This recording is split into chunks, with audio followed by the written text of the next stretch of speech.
Welcome back guys to the DPDP Act playlist, and this is our second video.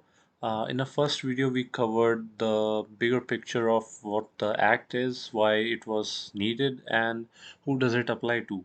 And also we focused on certain key terms such as what is a data fiduciary, what is a data principal, and a couple of more terms. Now in this video we will be covering more terms, and if we begin with the first term, that would be data processing. Now, data processing is defined as under Section 2, Clause X of the Act, and it is basically a wholly or partly automated operation or set of operations performed on digital personal data. Now, the main word to be focused over here is automated, which should mean either fully or partly. And even a human assisted digital process can count as processing if it involves automated steps. Now, what counts as processing? Now, the 8 parameters which you can see on your screen, like collection of data, the recording of data, organizing the data, storing it in some certain form, retrieval of the data, using the data for a certain purpose, or sharing or disclosure of data to any other party, or the deletion of your data, like permanently deleting. Now, all of these are covered under this section. And also, one thing which one needs to understand is that even running analytics on your own customer database, that would also be termed as processing, or sending your customers a marketing email, that would also be covered under processing. Now, if you touch personal data in a digital environment, it would mean that you are processing that data. Now, if we come towards our next term, which is personal data breach, which has been defined under Section 2, Clause U.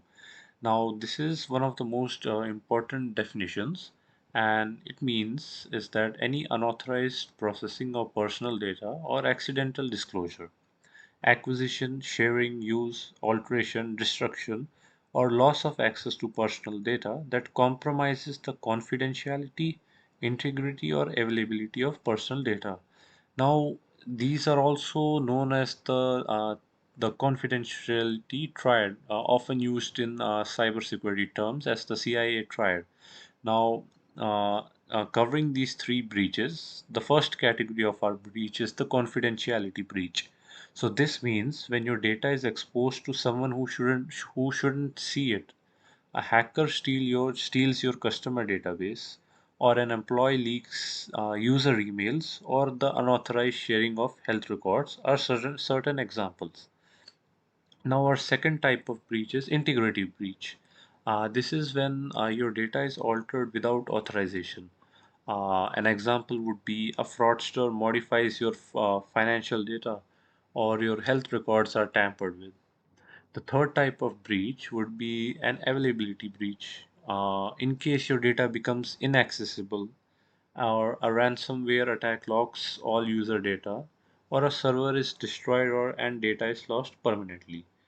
Now, why does this matter? This is important because the data fiduciary has obligations under Section 8 Clause 6 and Rule 7 that they must notify the Data Protection Board and the affected individual without detail if any of these breaches occur. Now, we'll cover these breaches in detail in a further video. Now, covering certain more key definitions, let's quickly run through 6 more definitions under this Act. The firstly specified purpose under Section 2, Clause ZA. Now, the purpose mentioned in the notice given by the data fiduciary to the data principal. Now, this becomes the legal basis for processing. You can only use data for the stated purpose, and if you use the data for anything else, that would be a violation of this act. Then the second term would be certain legitimate uses. This comes under Section 2, Clause D, which has to be read with Section 7. Now, this will also be covered in a subsequent video. Now, this is basically, these are the uses for which you do not need explicit consent, such as state services, medical emergencies, legal obligations. Yeah.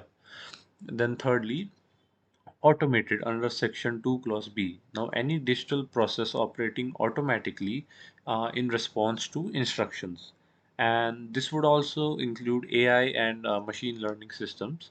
So, an example, if an algorithm is making decisions about you using your personal data, that's automated processing, and the Act would apply in that case.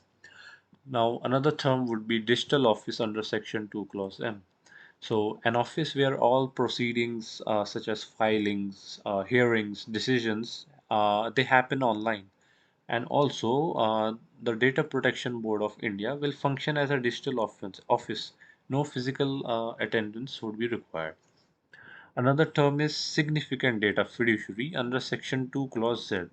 So, a data fiduciary specifically notified by the central government based on factors like volume of data processed, sensitivity, national security interest, or electoral impact. Now, large social media platforms with 2 crore plus users are likely to be candidates, and they may face additional obligations under Section 10, and we'll be covering this in a subsequent video as well. Then under Section 2A, we have the Appellate Tribunal. So this is basically the TDSAT, which is the Telecom Dispute Settlement and Appellate Tribunal.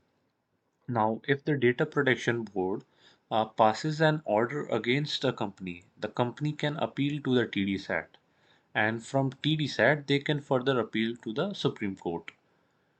Now, this is a quick glance of the key definitions under this act. Now, you can take a quick look at this, and uh, these are the key takeaways. And then in our next video, we'll be focusing on grounds for processing the data, and what is consent and what is legitimate use as well under Section 4 and Section 7 of the Act. Now, if you like this video, kindly subscribe and stay tuned for further videos. Thank you.